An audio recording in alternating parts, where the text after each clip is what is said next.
We got some breaking news. Donald Trump's efforts to build his not-so-secret hospital and medical facility under the ballroom next to the White House has hit a roadblock in the form of 3 judges who have now been assigned for the Federal Circuit Court of Appeals.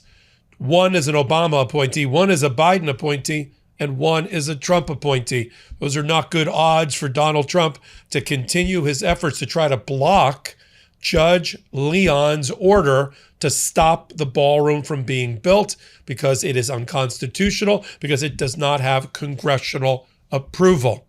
And when I go over the 3 judges with you, you'll understand why I have a reasonably good belief that they're not going to overturn Judge Leon's decision. I could be wrong, but the odds are certainly with the rule of law. You're here on MeidasTouch. I'm Michael Popok. Let's get down to the ballroom and everything underneath it. Donald Trump had a reveal in a filing to Judge Leon that they're building a top secret, well, not top secret any longer, top secret military installation underneath the ballroom. In fact, it goes on to say it will include medical facilities and a hospital. 200 years of presidents, we haven't needed a hospital under the White House, but for this president, with his declining mental and physical health on full display, I guess we want it. And Donald Trump's fighting hard to keep that secret hospital not so secret any longer, and to keep it being built. So the panel that got assigned, 3-judge panel, that's how it works for all appellate courts, really. 3-judge panel that's been assigned are the following. It's a powerhouse panel, but definitely maybe not what Donald Trump was looking for. First judge up, Judge Millet, an Obama appointee. She replaced Chief Justice John Roberts when John Roberts was elevated from that court to the United States Supreme Court. She's often been considered to be on the short list if a Democrat becomes the president and appoints a opening on the Supreme Court. Then we have Judge Garcia, Bradley Garcia. He was appointed by Biden.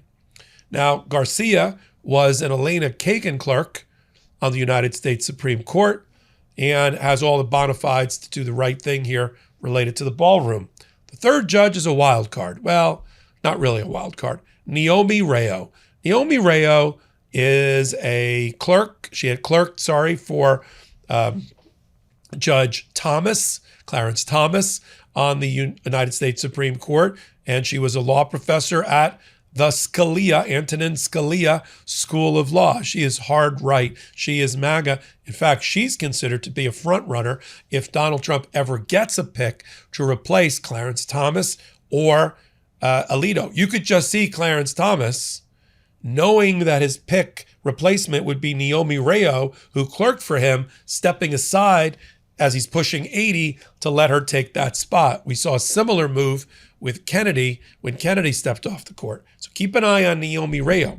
She frequently sides with, almost entirely, with Donald Trump, especially if she's got another Trumper next to her on that court. His name is Katsas. And when it's Katsas and Rao, they generally side for Trump. Like that team blocked Chief Judge Boasberg, of the chief judge of the district courts in D.C., from finding the Trump administration in criminal contempt related to removing 200 men to the torture prison of El Salvador.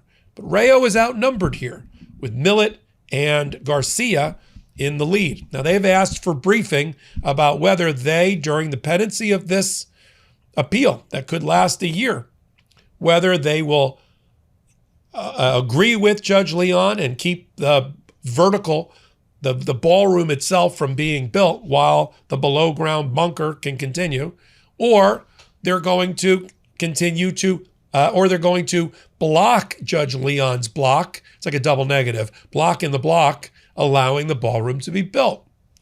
And there was briefing already, of course, and the way that the National Trust, which is the plaintiff here, is basically calling out the Trump administration and saying building a ballroom can't be a national security concern. They make it clear. They're not objecting to the bunker. Trump wants to build a secret bunker, not so secret. Go ahead. You want to put a hospital in it? I guess that's okay.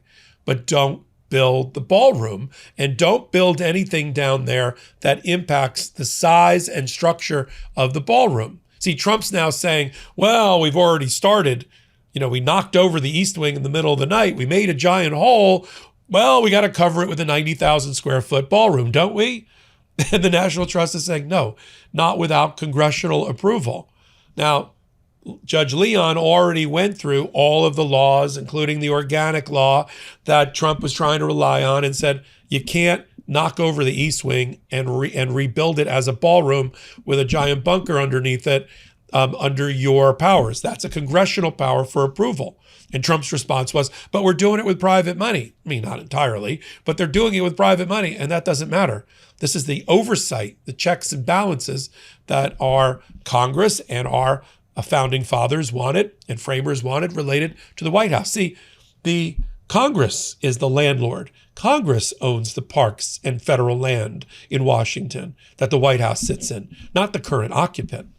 And so when they briefed it to Judge Leon, the Trump side wrote with a lot of exclamation marks, they said that there's going to be a protective missile-resistant steel columns and beams, drone-proof roofing materials, bullet, ballistic, and blast-proof glass, and a bomb shelter, a hospital and medical area, a top-secret military installation, and the rest. And that in order to protect the president, with all these security features, and to protect the president, his family, and the staff, they got to build the ballroom now that they made the hole. Not so fast. Magic Spoon is basically the grown-up version of your favorite childhood cereal. Same fun, nostalgic taste, just made for real life now. Their cereal is high protein, 0 sugar, and each serving packs 12 to 14 grams of protein, 0 to 2 grams of sugar, and 4 to 5 grams of net carbs, so it's great for anyone who's carb conscious. Plus, the original cereal line is certified gluten-free, which makes it a super simple fueling option for breakfast, a late night snack, or post-workout. They've got classic flavors like fruity, frosted, peanut butter, cocoa, cinnamon crunch, and more. And they also launched a different line with classic marshmallow and s'mores, both made with real marshmallows and 2 grams of sugar. Those really lean into the childhood nostalgia. Just note, those are not certified gluten-free, since the marshmallows are made in a factory exposed to gluten. They also have Magic Spoon treats, which are crispy, airy snack bars with 12 grams of protein, 7 grams of fiber, 0 grams of added sugar, and 2 to 3 grams of net carbs. Look for Magic Spoon on Amazon or at your nearest grocery store. And if you want to try something new, check out Magic Spoon's protein pastries. They're packed with protein and taste like the nostalgic toaster pastries you grew up with, but without all the sugar. You can get $5 off your next order, including the protein pastries, at magicspoon.com/legalaf. That's magicspoon.com/legalaf for $5 off.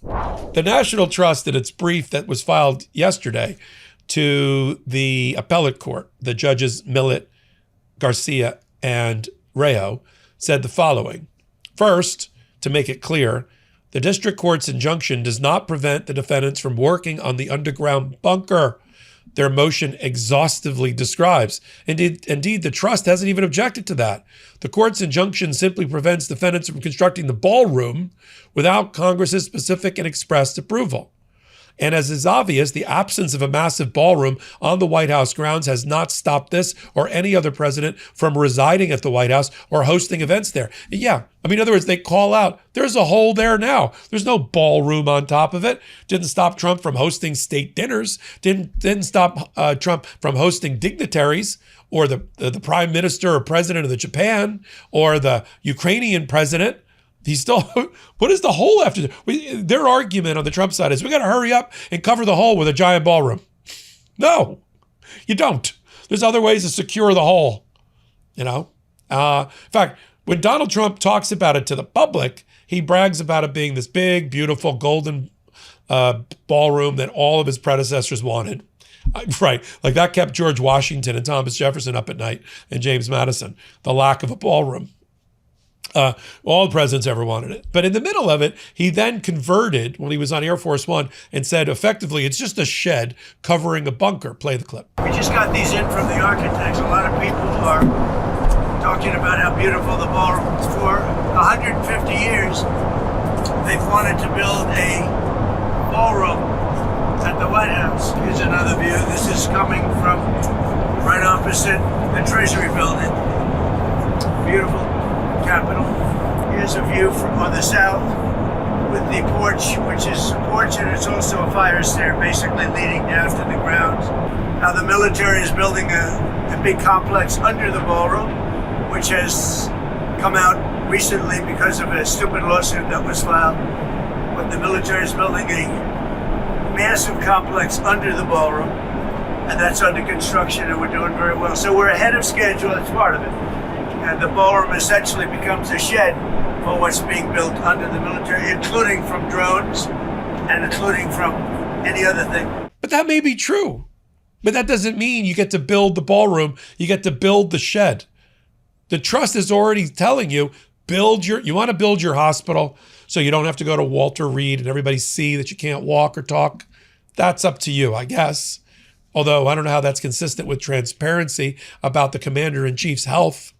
We've already seen it on full display, his erratic behavior, his dementia on full display as he's mishandling Iran with all of the competing social media posts. We're bombing, we're not bombing, we're going to start bombing, we have a ceasefire, we don't have a ceasefire.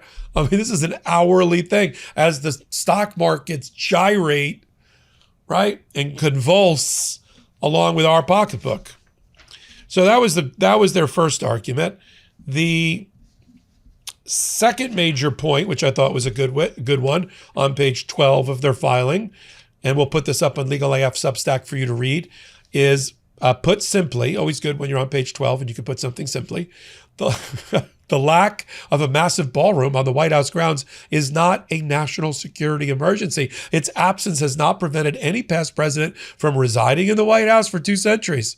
And demonstrably, defendant's self-described and self-inflicted open construction site, like you made the hole, has not prevented Trump from continuing to live at the White House. You notice how they say Trump, they don't talk about the family? Because when was the last time you saw a picture of Melania there?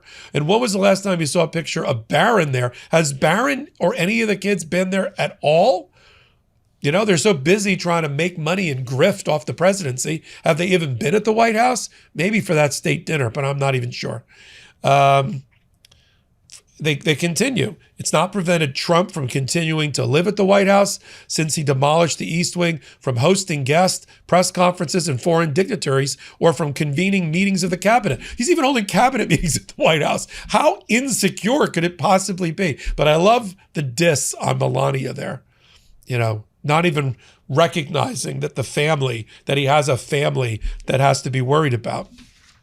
And they continue, while defendants' reliance on secret evidence, see, Trump is submitting sort of secret evidence and affidavits only for courts to see about the security issues.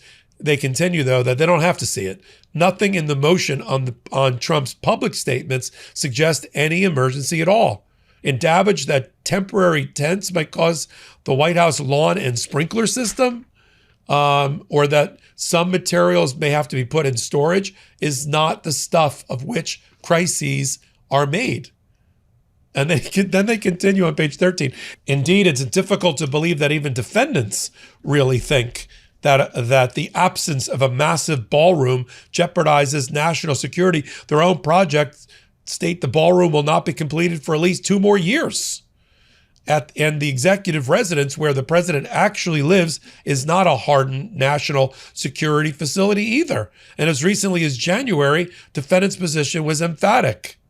Below grade work will not lock in the scope of the above ground construction. Ta-da! In other words, he doesn't live in a bunker. He doesn't live in a hardened facility. He doesn't live in a black box. We'll continue to follow what happens next with that 3-judge panel of, say it with me, Judge Millet, Judge Garcia, Judge Rayo, for breaking news moving at that light speed come over to Legal AF YouTube channel, hit the free subscribe button, where I also do live reports on Legal AF Substack. Until my next report, I'm Michael Popok. Can't get your fill of Legal AF? Me neither. That's why we formed the Legal AF Substack. Every time we mention something in a hot take, whether it's a court filing or a oral argument, come over to the Substack. You'll find the court filing and the oral argument there, including a daily roundup that I do called, wait for it, Morning AF. What else? All the other contributors from Legal AF are there as well. We got some new reporting. We got interviews. We got ad-free versions of the podcast and hot takes. Where? Legal AF on Substack. Come over now to free subscribe.